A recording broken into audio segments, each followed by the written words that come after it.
Hey, I'm on the road today. I'd love to go live on YouTube, but I don't have enough subscribers. So hit that thumbs up and subscribe. Maybe if I get to 1,000, I can actually go live on YouTube.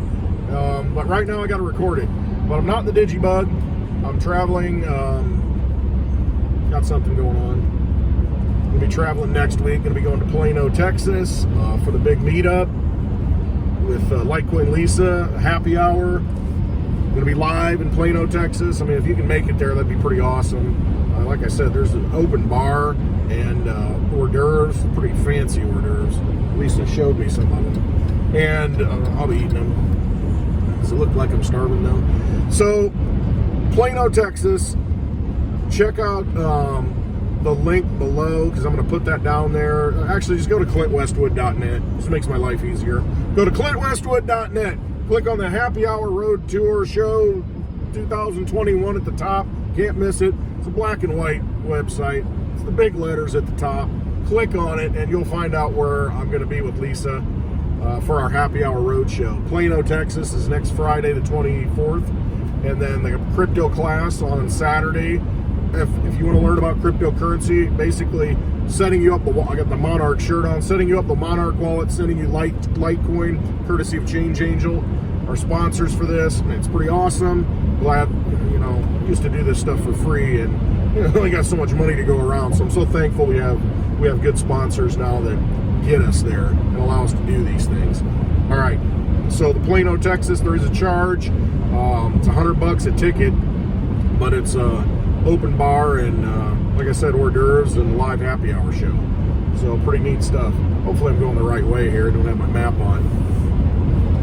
I wanted to talk about silver. I saw there's Green New Deal stuff. Now, everything that's trying to be rolled out right now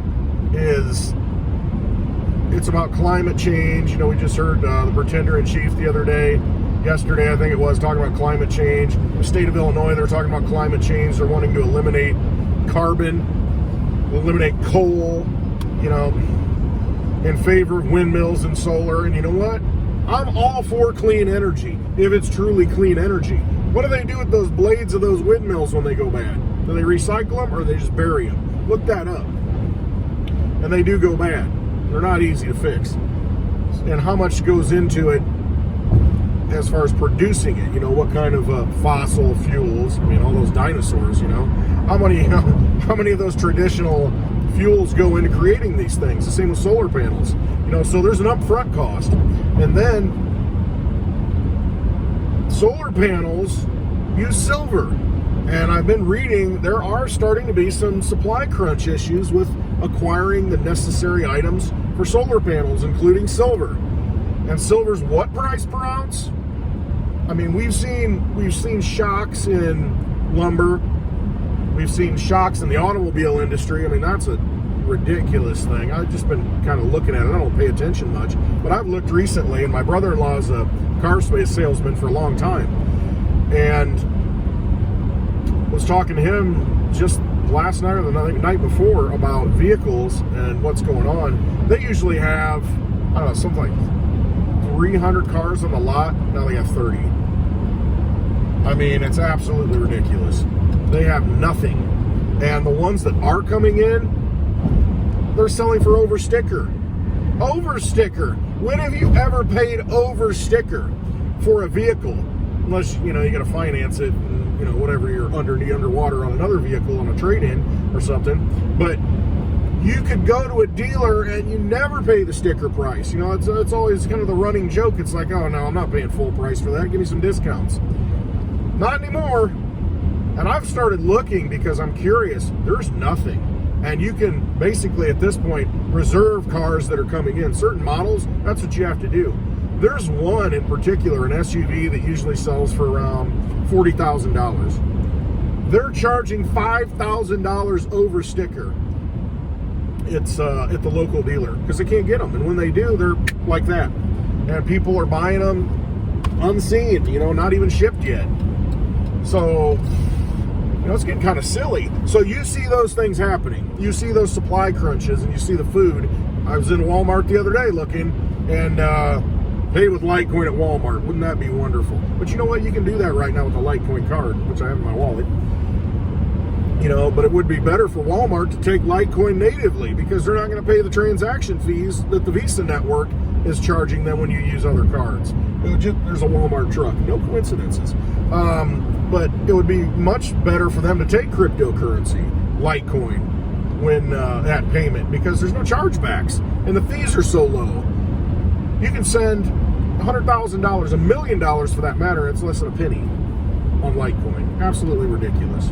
Do that with anything else. But anyway, back to the shortages. Silver could be a big problem. I'm a big fan of silver because there are a lot of uses for it in the medical industry, in the technical industry, electronic components. It's cheap. It's way undervalued, and I feel the same way about Litecoin. For what it does and the purpose that it holds is way undervalued. And it's no hype, and that's what I love about those coins. There's no hype. They get hype. You see all this stuff rolled out on Litecoin. Hey, you're gonna be able to do NFTs on the blockchain, tokenize things, and Taproot's just released. Hey, it's gonna have privacy features, MWeb, by the end of the year. All these things for Litecoin, and the price doesn't jump and it doesn't pump, which is a good thing to me, because when people catch on to what it really is, the scarcity of the coin kicks in, and people realize, oh shoot, I can't get it. It's gonna be like that car that you're trying to get that's not on the lot. Only 84 million of them can ever exist. There's like 67 million of them now, and what is it? Grayscale has over like almost 1.6 million of them locked up, and they're fun. And then there's an ETF that's probably going to come out now, so that's going to soak up more Litecoin. When the supply shock hits that, it's going to be game over. You're not going to be able to get it for any kind of price that's reasonable, and that day's coming soon.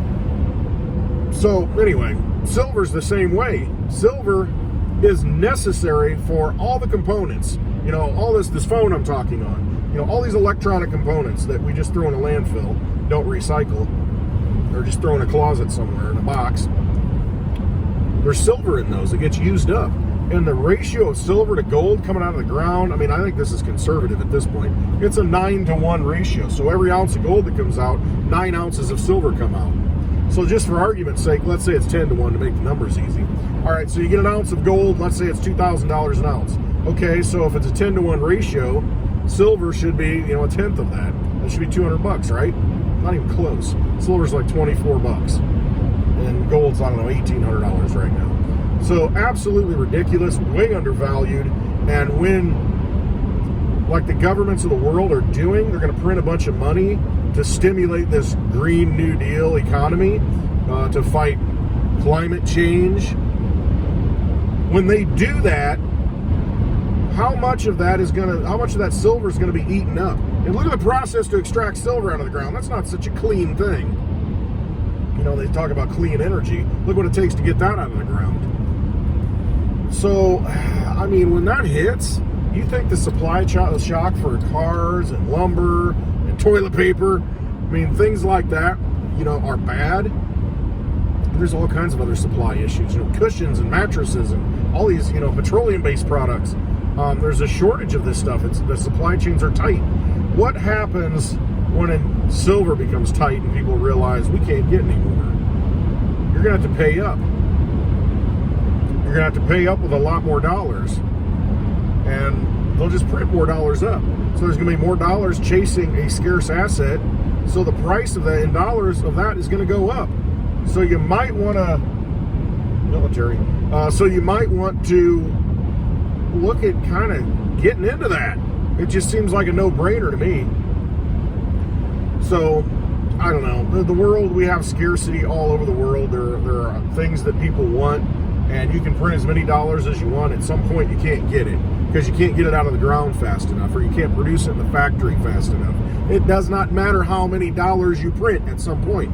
You're just done. And when you print more dollars, okay, the people that make it, let's say China, Korea, these manufacturing places, hubs, let's say they don't want the dollar anymore, and they say, I don't know, you guys are really out of control with your budgets. You're just printing on it like it's going out of style. We'd like to take something else in payment. Can we settle in Bitcoin, please? Something like that. Ask El Salvador. And now Ukraine is talking about legalizing Bitcoin, you know, and making it a currency. Just an authorized currency.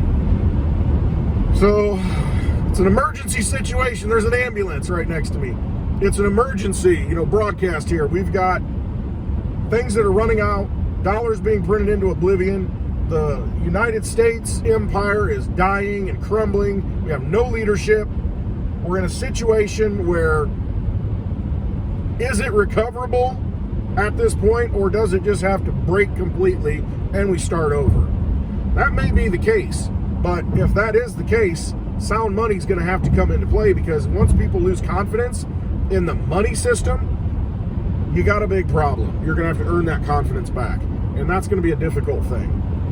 And that's why they usually go back to a gold standard, which may happen again. I don't know, with all the gold locked up in mountains around the country. That may be what happens.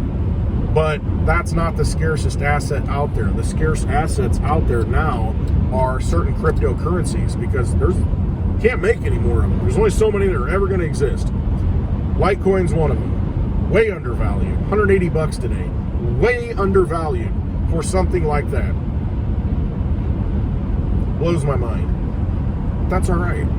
That gives you more time to accumulate it. You know, take it as a gift, because at some point you're not going to be able to get it. Not for any kind of decent price. All right, I've rambled quite a bit. I don't want to talk too much anymore. I got a place to be, and I'm probably going to stop, fuel up, pay with Litecoin, fill up the tank, so I can get where I need to get.